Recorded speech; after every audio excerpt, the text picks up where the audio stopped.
Hey guys, well, it's such a pleasure to be here and to learn about what you guys are going to be accomplishing over the next 7 weeks.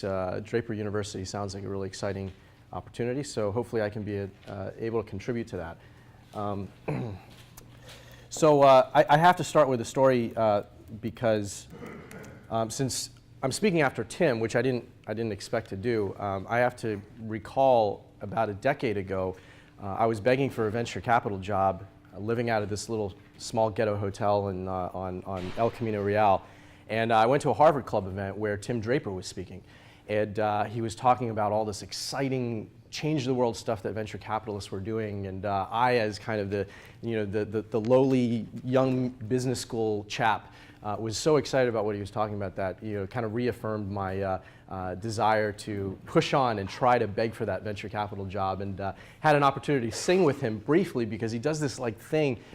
He sings this song called Risk Master every time, and being one of the few people in the audience that I could actually sing, I harmonized with him briefly and got called out. So it was pretty fun, my first interaction with Tim, and it's nice to come full circle now 10 years later and have an opportunity to help him out on this. So I'm going to be not talking necessarily about venture capital investing trends, but more broadly about inventing the future and the philosophy around how, at least at Khosla Ventures, we think about making investments, and often a philosophy that we talk to new entrepreneurs, CEOs of large companies, folks who are working on R&D development at mid-sized companies.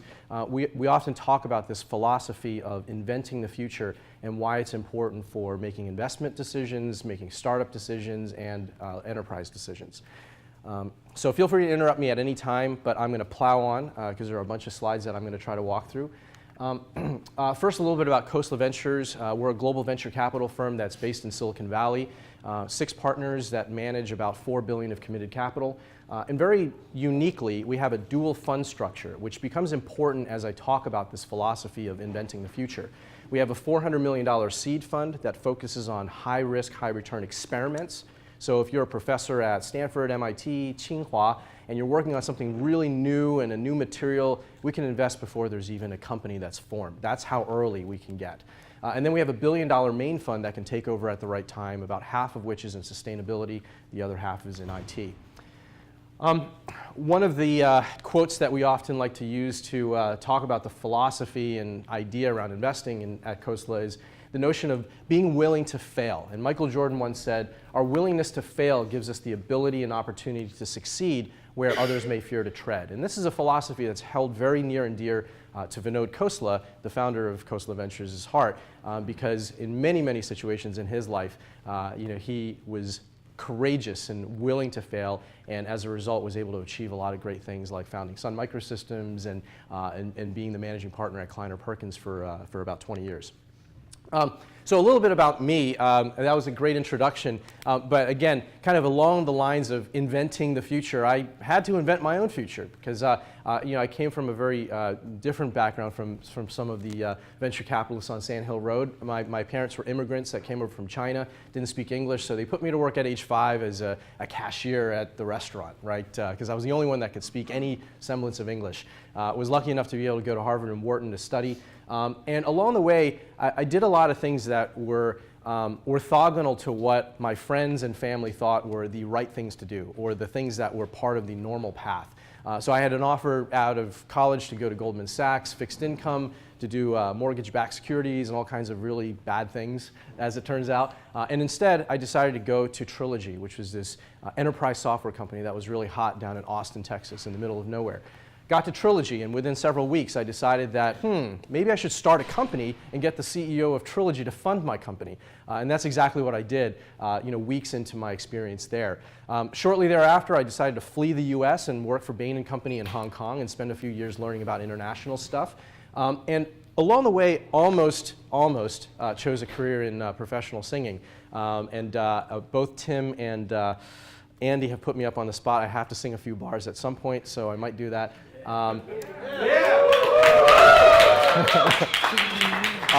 So I actually competed in a couple of different Idol competitions, in the Hong Kong Idol and Chinese American Idol, and I won them and got to finals, and singing stuff like "怎么你干嘛星期天了发现 Lily, yeah, yeah. Phong cách kẻ đi hoàn toàn xa liu, dấu biểu sớm lời chỉ bắt mi hiểu, yeah, something like that.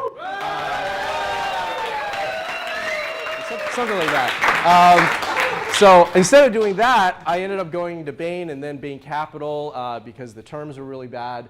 And then I was lucky enough, after my interaction with Tim, to have an opportunity to work at Lightspeed, which was my first, sort of real venture gig. I was there for about 5 years, was the X-man in the sense that I helped start a lot of new areas that were outside of the power alleys of Lightspeed, things like clean tech 10 years ago, personalized medicine, education, a lot of things that were off the beaten path, which led Vinod Khosla to sort of take notice over a 4-year period. We did a bunch of investments together, and then he brought me on board. So suffice it to say, that was my back in the fun days.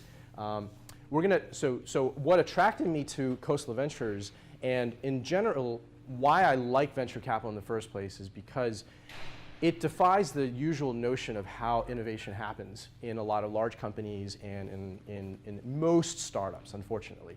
Most entrepreneurs think about the past, and they figure out, how did a market develop? How did the market get from point A to B? And then I'm going to try to get to point C by drawing a line. Maybe it's linear, maybe it's exponential, but it's in general about extrapolating the past. And Vinod's philosophy is very different. And I'd argue Tim's philosophy is very different. It's a lot about inventing the future. It's about coming up with something that no one has come up with before that transforms and revolutionizes the market. So we're going to talk a little bit about the folly of extrapolating the past and what that means. And then we'll talk a bit about how we try to create a systematic approach to inventing the future. So let's talk about what some of the experts have said over the years. Now, if you were an entrepreneur in 1895 and you were thinking about building an airplane, you might have consulted Lord Kelvin, who was the president of the Royal Society and one of the most well-known scientists of the day. And he said, heavier than air flying machines are impossible. In 1876, the Western Union said the telephone has too many shortcomings to be seriously considered a mode of communication. Ken Olsen in 1977 was the chairman and founder of DEC, Digital Equipment Corporation, the most, foremost computing authority at the time. He said there's no reason for any individuals to have a computer in their home. And then more recently, Steve Ballmer, CEO of Microsoft, said there's no chance that the iPhone is going to get any significant market share. Now, if you're an entrepreneur like the Wright brothers or Alexander Graham Bell, Steve Jobs, and Steve Jobs again, these would have been the people that you would have consulted. You would have died for 5 minutes of time with these experts to tell them about your great startup idea or your great invention, and they would have put you down. They would have told you that there's no way this is going to work, and of course, some of the greatest inventions of our time would not have been invented. Let's talk about predictions. The Energy Information Administration is the foremost authority in the US on a lot of energy markets. And so this is what they had to say in 2005 about the development of the wind market. So they, over a 20-year period, this is the projected gigawatts of wind deployed. A year or two later, they had to adjust their forecast because there was an unexpected blip in the first 2 years of their original forecast. They had to do that again in 2008 and 2009. This time they finally shifted the slope a little bit, and by 2009, 2010, they were just horribly off. Completely irrelevant data that came in 2005. So if you're an entrepreneur, large company owner, or someone focused on R&D in the wind segment, you would have been horribly off in terms of making decisions about how a market would have developed, because you would not have expected what to happen during this time. China became an aggressive developer of wind, put a lot of policies, tens of billions of dollars into the development of this industry, and no one sitting in Washington, D.C. could have ever expected that. And it took them a while. I mean, you can obviously see that they're going to be wrong again, right? But they could not have expected that shift in the market that was enabled by a large power that was willing to invest in the technology developments that were happening in China that weren't expected. The top 10 wind developers in 2005, only one of them was Chinese. In 2010, 4 of them were Chinese. So no one could have expected that. I used to work at Bain, so of course I'm going to bust on McKinsey. In 1980, they had a 20-year ahead forecast for the development of the mobile industry. Now, of course, you guys probably are too young to remember in 1980, the mobile phone was a little bit different. It was a suitcase, it was, the battery life was terrible, there weren't a lot of people using them, and it was like the Gordon Gekko. Actually, even Gordon Gekko was like in the late 80s, right? So they were trying to make a forecast for this technology and how it was going to develop. They were a factor of almost 100 off, so almost two orders of magnitude off from what they originally projected. So if I'm a large telco, if I'm a startup that's sitting in a place on your side of the shoe, and you're making a decision based on what the foremost authority, McKinsey maybe, right, but experts saying about how a market's going to develop, you would have missed a major opportunity. And of course, 2000 is just the tip of the iceberg. Obviously, between 2000 and now, mobile phones are much more ubiquitous in developing countries and so forth, right? What they couldn't have counted on was the dramatic pace by which technology changed. So your suitcase turned into a more tablet-sized thing. Your battery life started to improve. The Gordon Gekko version of the phone turned into a more Star Trek kind of communicator-sized phone, StarTAC, right? More people started to use it. And then something interesting happened, which was people started to realize you can use it for purposes other than to talk on the phone. You can actually do things like text or surf the internet. And right now, only 15% of the amount of time that you spend on your phone is for talking. No one in 1980 could have ever projected that, and they could not have seen how technology would have dramatically affected the development of this industry. So why is it that forecasters keep forecasting? It's just, it's such a, there's a professor named Philip Tetlock who actually spends a significant amount of his time studying how badly people forecast things. And this is the S&P index for 2013.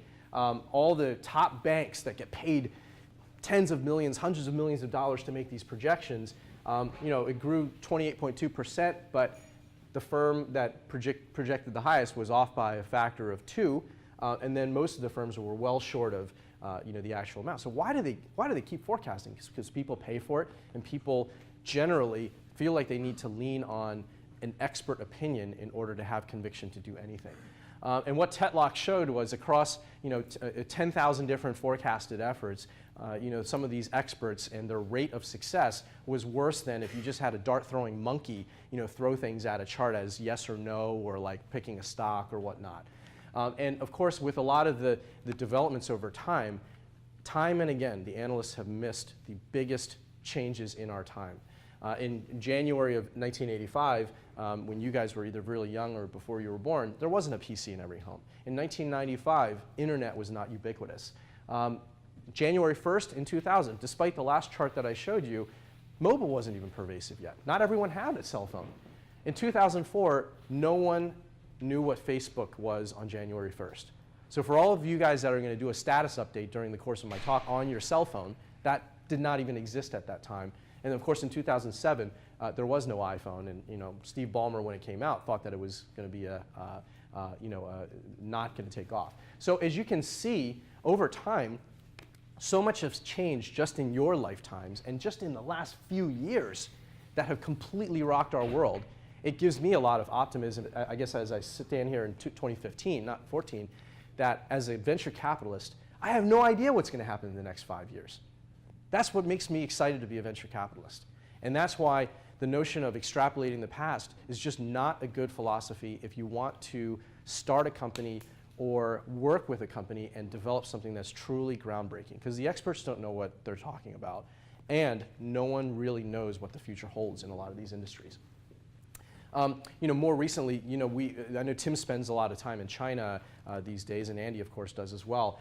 And as you think about a lot of the developments that have happened that folks just aren't even aware of here, WeChat and Kakao Talk and Sino Weibo, like a lot of these companies that have somehow just amassed these 500 million person communities, and your grandma has never heard of them. Or frankly, your dad or many of your friends and your classmates probably haven't even heard of these companies until all of a sudden there's a big acquisition or there's a big news in the US. And that's, again, another part of why I think it's really exciting, because there's so many people around the world that are doing things to invent the future that if you don't think that way yourself, you're going to miss out on some really big opportunities.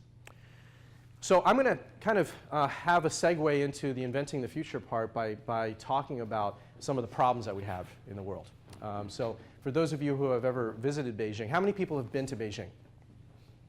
Okay, so this is more global group than I usually see. Usually I see maybe like, 20%, 10% of the people who have ever been to Beijing. But this is what the first time I ever went to Beijing, which was 15, 20 years ago, it looked more like this.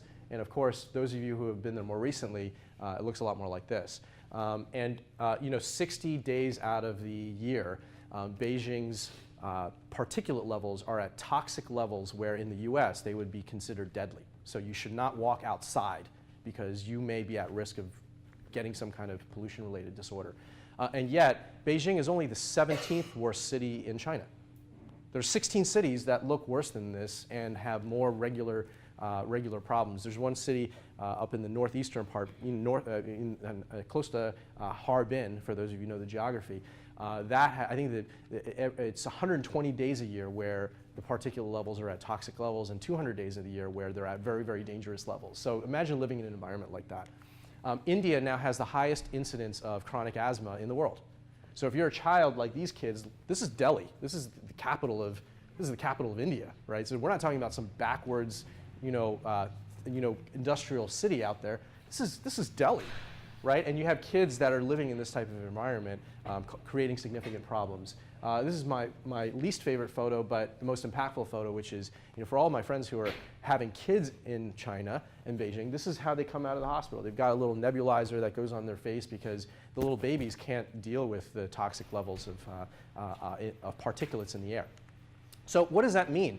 It means that the reason why it's important to invent the future is because incremental alone will not solve a lot of these large problems. So yes, when we were talking about the IT stuff, Pinterest and Facebook and Twitter have changed the course of humanity and changed the way that information flows. What I just talked about are things that fundamentally affect quality of life and whether or not people will survive past their 20s or 50s, right? So the question is, how do you help 5 billion people who are in developing countries live like the lucky 500? And by the way, now, because of ubiquitous internet, everyone can see online the videos of how the lucky 500 million are living, and they want it. They want food, they want education, they want access to cleaner water, access to energy, and so they all want it. And what is it going to take to be able to solve that? It's not going to be an incremental solution. It's not going to be something that is just 10% better or 15% better. It's going to be something that's 100% better.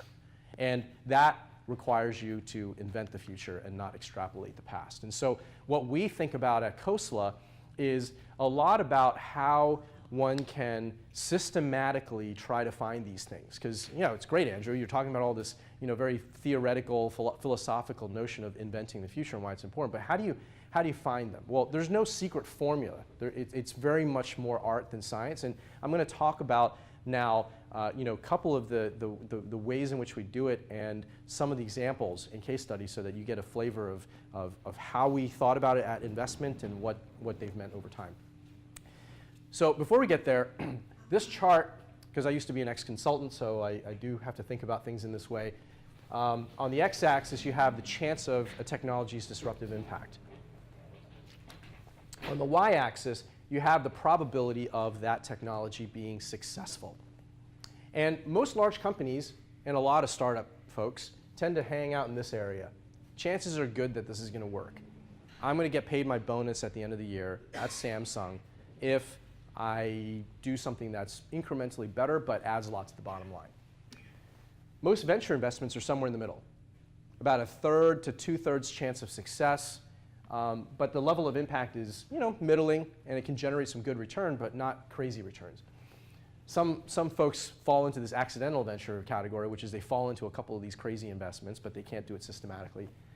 And then on the right side are the black swans. Again, the companies that are doing something that is so fundamental that very, very high risk. So it might be a 90% chance of failure, but if it's successful, it can dramatically change the way people communicate, the way people consume, the way people think. Sure, yes.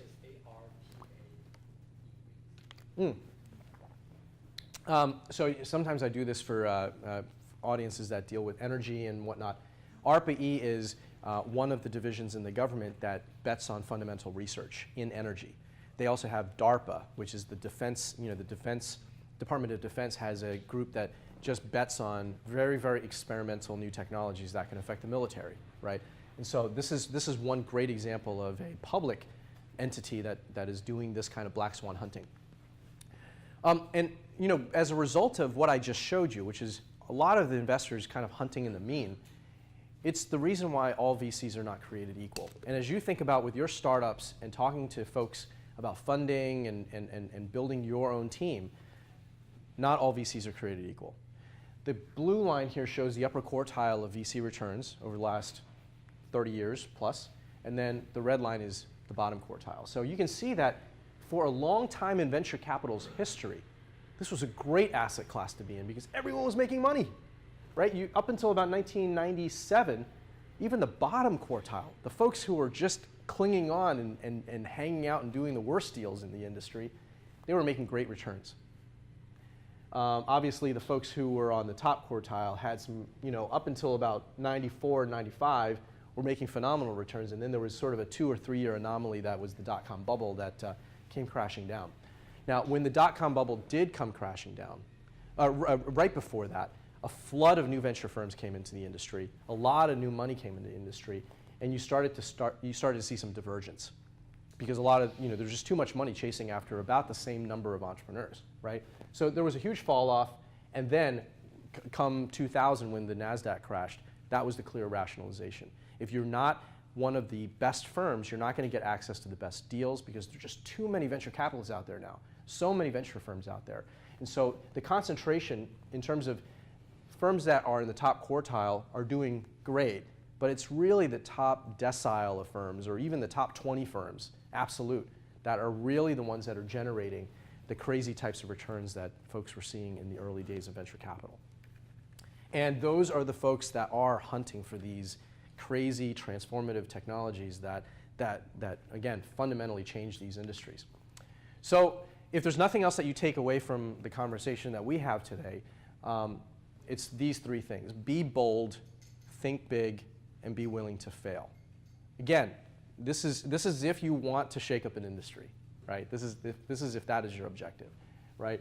Robert F. Kennedy once said, "Only those who dare fail greatly can achieve greatly." And George Bernard Shaw once said, "All progress depends on the unreasonable man," or woman, if he lived in this century. And then, very emblematic, I'm a Philadelphian, so I, of course, often think about what this guy went through in fiction and in real life. Sylvester Stallone, of course, was a nobody until he won the Oscar for Best Picture in 1976, which put himself on the map. I mean, he basically kind of wrote a story, and everyone turned him down again and again and again, and finally the group that picked him up. It was one of the lowest budget movies ever and highest return movies ever, I believe, because it was filmed for nothing, and of course it changed motion picture history. And the story itself is about someone who fought hard to beat the odds to invent his own future. At Khosla, I won't go into detail here, but just to give you a sense of the types of things that we've done and the breadth and depth of the portfolio, about half of our stuff is in sustainability, the other half is in information technology. And in each one of these areas, we've bet very broadly. We have, in the sustainability side, all across energy, food, agriculture, we've bet on a number of different technologies that are all very high risk. And then on the IT side, whether it's in social media or advertising, mobile online services and payments, to new health technologies and so forth, big data, we've bet all along those areas as well. So in doing so, how do you make this systematic? What is it that we're looking for when we're trying to identify these black swans? First thing is a very simple value proposition. One of the things that Keith Rabois, former CEO of Square and now one of my colleagues and partner, one of the things that he often asks the entrepreneurs, so tell me what you do in 140 characters or less. How do you express what you do in a very simple fashion? And why is that important? It's because whether you're in the consumer side or enterprise side or on the clean tech side or health, being able to express what is good about a technology allows you to spread like wildfire, right? So whether it's the basic word of mouth viral marketing that's associated with a web app, to a new technology that all of the enterprise guys are buzzing about because it's changed their, their customer acquisition model. Or on the clean tech side, when a lot of these executives will talk about which technologies are changing a particular problem that they have, a very simple value proposition is critical and key. Irrational and emotional pull. So hopefully in the course of this presentation you've seen that. I've talked a lot of things that are, that are somewhat irrational. When you think about inventing the future and not extrapolating the past, by nature that's somewhat of an irrational thing because you're throwing out past judgment, you're throwing it out the window, and you're trying to come up with something very new. And that's by nature a very irrational thing. Well, if you have a technology, product, or service that is able to generate that type of emotional pull where I have to tell my friends about it, or I have to implement this tomorrow. I've scoured the earth and I have found nothing that looks like what you do, so I need to have it today. Then that lowers your customer acquisition costs, that makes it easier for you to find partners to work with you, to buy it, to fund your commercialization, and so forth. And it also creates that type of network effect because all your friends need to have it, and and my grandma needs to have it, and it creates that type of pull. So regardless of what industry you're talking about, that irrational emotional pull around a product or service is very important. Antithesis of incumbents. So I've talked a lot about, I mean, obviously not all large companies or all incumbents are doomed for failure, right? But over time, the disruptions that happen in these industries make the incumbents more susceptible to startups encroaching and coming up with something brand new, right? So a lot of times what we're looking for in these black swan technologies is if it's something that's flying in the face of what the large companies are doing and something that creates a structural barrier for a large company to easily do. And that's what I mean by antithesis of incumbents. We'll talk about some examples of that in a bit. Unpredictable upside. So this is a word that I really like to use and Vinod likes to use. Kind of unpredictable upside or unknowable upside, something that you can't put on a graph, right? Where you just, if these things, 5 of these things kind of, improbable events all line up, all of a sudden it creates a very unknowable market growth or market growth story, right? That's really what happened with a lot of those, the social networks that we were talking about earlier, especially some of the ones in China, right? I mean, you just don't know what happens when you all of a sudden empower an entire, a billion-person population. You get 70% of them online. You get, a bunch of, you get 60% of them all of a sudden into a middle class in the next 10 years, and every one of them has a mobile device, and they're willing to spend an extraordinary amount of their income on, on mobile devices and services. What does that mean? Well, those things all lined up create the possibility for these social networks that can go from 0 to 500 million people in 2 years, right? No one could have predicted that. No one could have known that, right? But it's that kind of unknowable upside that we like to identify in these startups where, in your aggressive marketing plan, if there's like 3, 4, 5 things that all line up in the right way and some macro condition that lines up in the right way, you can have unknowable upside. And then that leads to industry toppling potential, right? So for us, again, we're more aggressive and we're a bit bolder, I'd say, than your average VC firm. But we are looking for entrepreneurs that have the capability, if all the stuff lines up and all of the improbable things line up, that you have the ability to change an industry and potentially topple an industry. And we'll go through some examples of that. Last but not least, now rock stars, I'm not talking about people who can sing, although if you can sing, that gives you an edge if you're pitching to me, okay, admittedly. But rock stars meaning people who are A players across a couple of different dimensions. It could be that you, on a technology side, are the best in the world at X, right? So if you're Nobel Prize winning quality in a particular notion of science, that is rock star quality, right? Or if you're a postdoc that studied under one of these people, or you're someone that is just exceptionally bright and someone that, in any field on the technical side. It could be someone with a lot of consumer acquisition experience and someone who just knows how to create viral effects. It could be someone with a lot of entrepreneurial DNA, like they've started 3 companies before, so they've gone through that cycle before and have that experience. It could be someone with commercialization experience that has taken a plant and scaled it up, or taken a medical device and taken it through FDA, right? But we're always, in these black swan companies, we want to look for one It doesn't need to be 5. I don't need to have all these dimensions in place on day one, but there needs to be a source that is the heart and soul of the company that makes me feel like some of these really improbable things can possibly happen. So this is the set of things that, in no particular order, we don't always get all of them at once, but the type of ingredients that look good. And we'll talk through a couple of examples to see what it all means. So Square. How many of you guys have either run a credit card through a Square machine or have a Square dongle? Okay, so this is a pretty good amount. It's actually pretty shocking that when Jack started the company 4 or 5 years ago with the idea that I am going to destroy point of sale systems and take over the payment space. I mean, most people, despite his heritage at Twitter, most people would kind of look at that idea and be like, what are you, insane? Like Verifone, Visa, American Express, there's this infrastructure that's been put into place and has worked really well for 20, 30 years. Like, what makes you think that you can come in and try to topple or change that industry? Well, a couple of things that he saw at the time were that all of a sudden, everyone has a cell phone, but more importantly, a lot of people have iPhones, including a lot of these small business merchants that historically get really frustrated when the customer, whips out a credit card as opposed to pays in cash.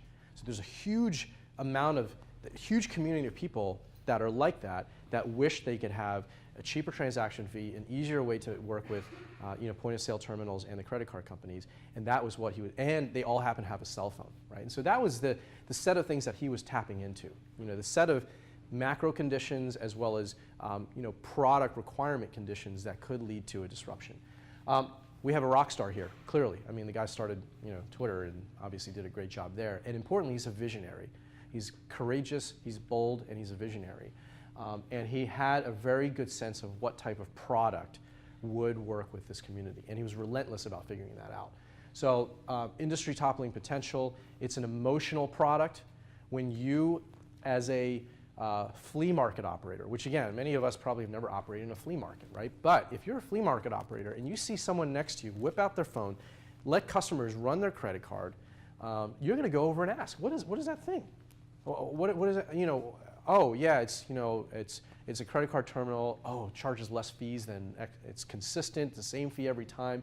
And by the way, I also have all my customers' email addresses, which I've never had before. And there's this thing called customer relationship management that I might be able to start doing as a small business merchant that I can do with this that I never did before. Oh, great. Where do I go buy one? And is this like $5,000? No, it's like $100, right? No brainer. And all of a sudden, the entire fleet market, everyone starts using it. As a customer, you guys have all run one of these. I presume most of you aren't an operator, right? But you guys have all run one of these. And for you, probably, there's an emotional response to, well, that's actually pretty cool. I kind of like signing my name in the thing, and the fact that they have my, my record and I can kind of look up my records is kind of cool. So there's an emotional pull.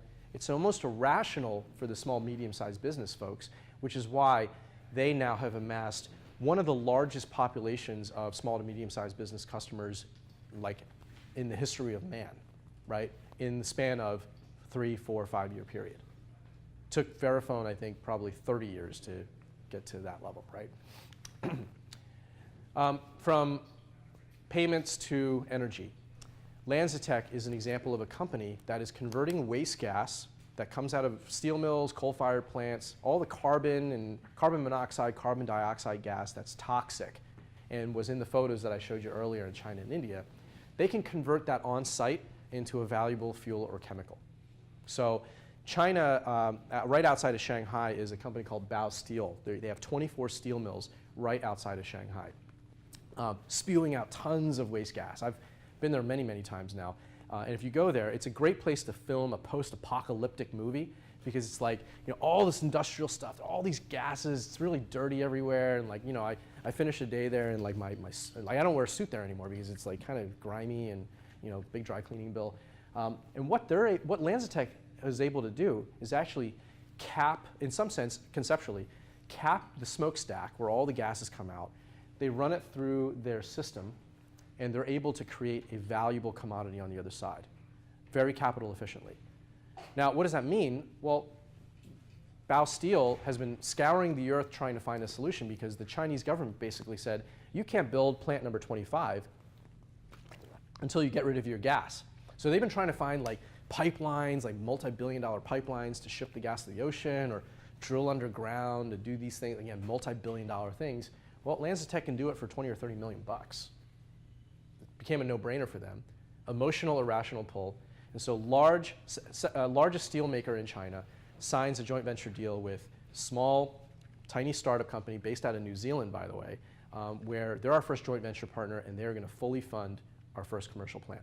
Fully fund commercial plant. So I'm not raising money for it, right? It's a zero CapEx model that's enabled by this irrational emotional pull for this technology.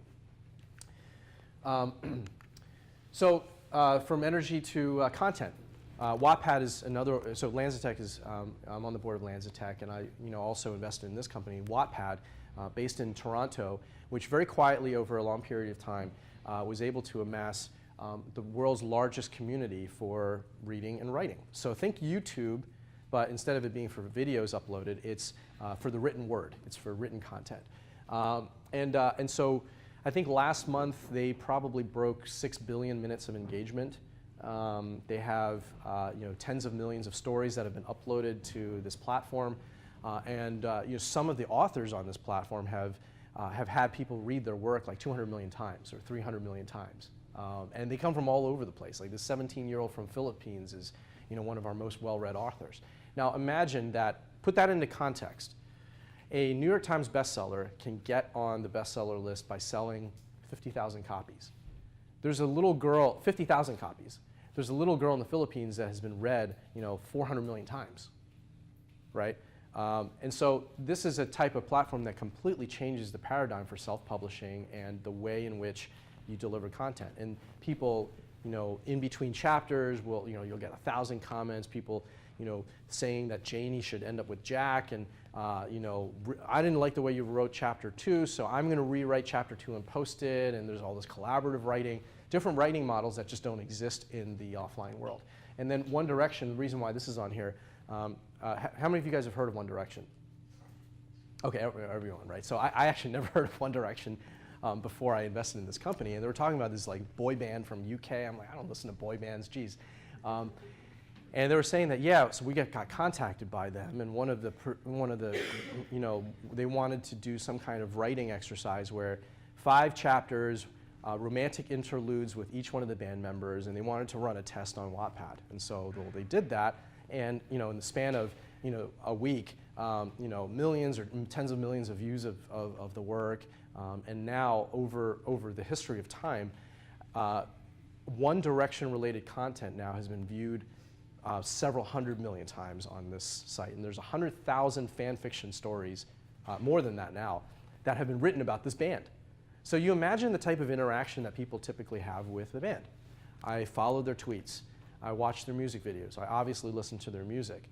This is a story about a band member that I'm really obsessed with, and like every engagement is not 2 seconds for a tweet, but it's 30 minutes to read a chapter, right? So you think about the level of engagement that something like this can generate for these types of media properties, and you can get a sense of how the unpredictable upside for something like this. Free.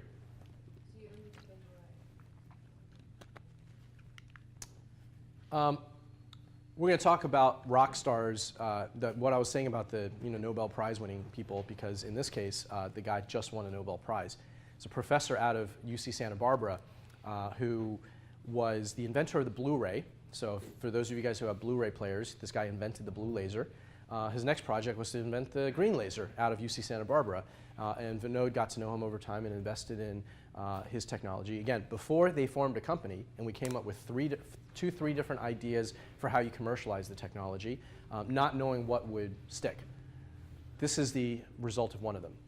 His green laser enables you to create these wafers that can generate 5 times more light per unit area than any other LED material known to man.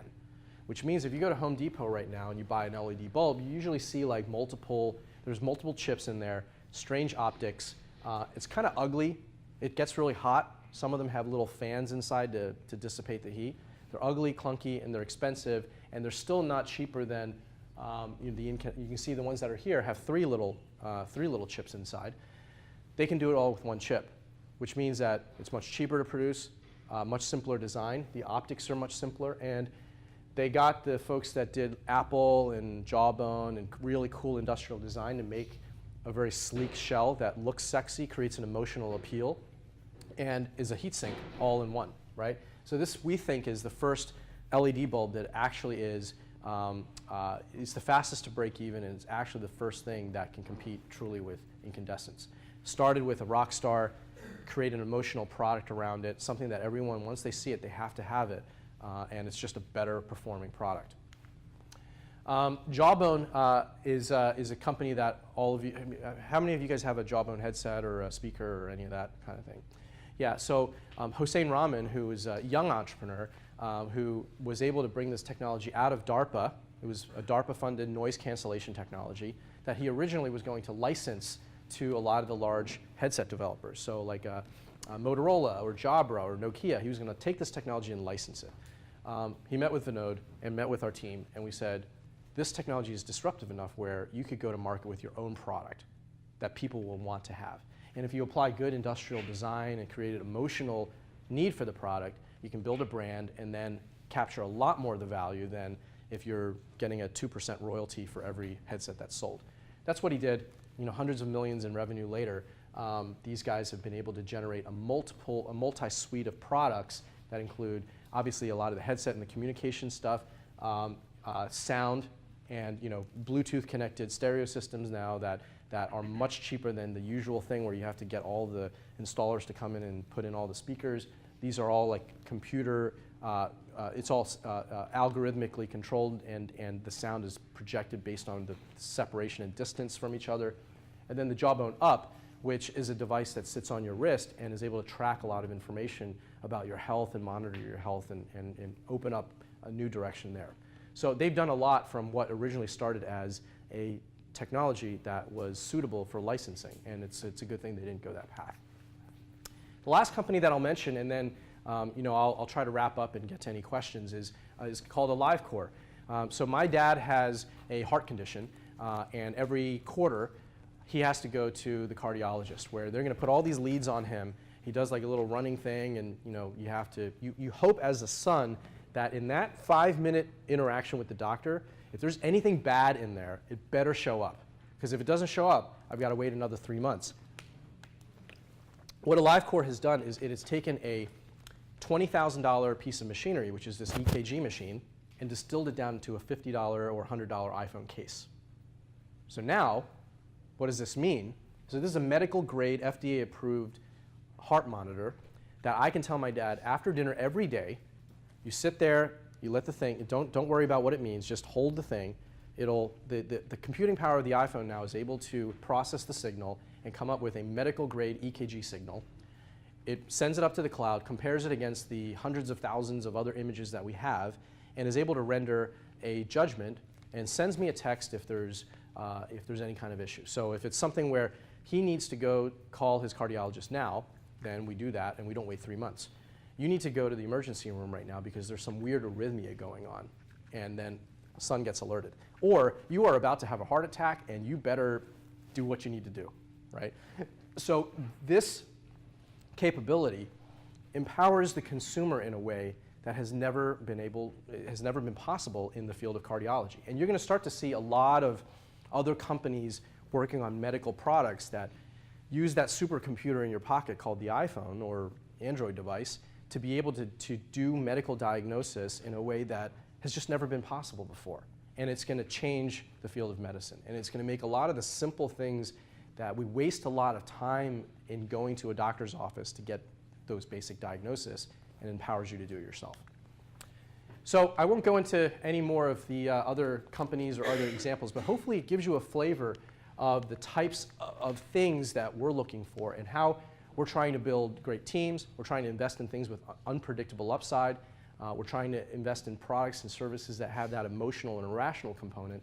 And again, as I sit here as a VC thinking about all the great things that can happen, a lot of really funny or neat headlines that can happen over the next 5 years. And there's not really an easy way of predicting what will happen, right? But suffice it to say, in all of these fields, there's going to be so much change that the world will change and the pace of innovation will change, which will create some earth-shattering black swan type of events that I'm excited to look forward to as an investor. So don't give up on the moonshots. Others haven't. And I'll just close with, if you want to predict the future, you should just invent it. Thank you.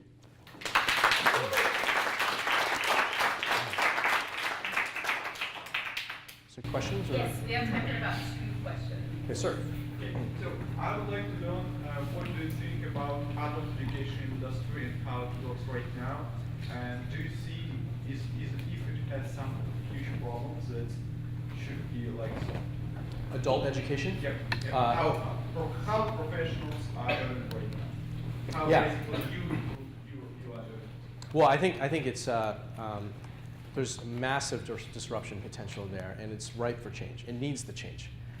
We are entering a generation where the traditional models of education and the traditional liberal arts degree and all of that is being seen very differently in the marketplace than it was 20 years ago or 50 years ago, right? I mean, essentially, education hasn't changed all that much, and it hasn't been personalized nearly enough to be able to get everyone effective in doing their jobs as we can now with technology. And it also is kind of paired up with this weird recovery that we've had that hasn't created a ton of new jobs, and it hasn't taken the people who lost their jobs during the recession and all of a sudden employed them. So you have strange skills gap, you have evolving industries that require very specialized vocational capability, and you have a workforce that doesn't really know how to retrain themselves when these types of events happen. So I think in the adult education area, huge opportunity for retraining, using technology to be able to allow people at an older age to be able to learn. I mean, for those of you who have kids or families or whatnot, you can't go to a campus and do the traditional type of retraining that you can when you're younger. And so online education or other innovative boot camp type of education models, something like Draper University, right? These are going to be the new ways in which this adult population has to cope with a lot of the changes that will happen in their careers, and the idea that now, unlike 20 years ago when people, a significant portion of the population stayed in the same job in the same field for their entire careers, now people are changing careers like 4 or 5, 6 times in the course of their career. So that will create a lot of opportunities for this, and frankly, it needs to change. You asked a question earlier, so I'm going to ask, and then we can talk. Yes. So for some of the companies that come in and are very technical, do you go out and get the knowledge yourself on the industry, or who do you rely on for that kind of knowledge? Oh, I go back for my PhD and then come back out and I study it. No, it's a very important question because and it also reflects sort of the resource constraint that you have as a VC firm, right? I mean, there's 6 partners that are managing a lot of stuff, right? So we don't really sleep, right? And we're always on planes. So I think what the VC partners bring to the table is enough technical understanding to know that there's a kernel of, there's an aspect of it that could be a black swan. Right? It's a certain pattern recognition that makes me feel like this, if it works, and I have no idea whether I can validate it myself, but if this works, then it'll create some sort of unknowable upside or a market disruption. Right? That's my job as the VC. And I think that the 6 of us all, in different ways, approach the problem in that way. And then there's a very self-aware recognition that I don't know everything there is to know about green lasers, but there are people out there that are friends of Khosla or in our networks that understand the market. Like I was actually just up at Berkeley yesterday looking at a really cool quantum tunneling technology, right? And it has an application to a particular market area. Well, I was a mathematician. That's what I studied at Harvard. I didn't study quantum tunneling or any of that kind of thing. So I'll have an expert in quantum tunneling that might be on the Khosla team, might be in our network. One of the Khosla CEOs came along who really understood the market and happened to be a PhD in this area of interest. I might hire a consultant who has third-party objective view on the technology. But basically, what we need to do as a partnership is get excited enough to be willing to deploy some of these other resources to help us with studying it, and then we're the ones that'll tie it tie it all together to decide whether or not it meets the bar. Thank you so much. Great. We want to present you with this gift. And Great. thank you as a token of our appreciation. Excellent. Thank you so much. Good luck to all of you. Thank you. Good luck. All right.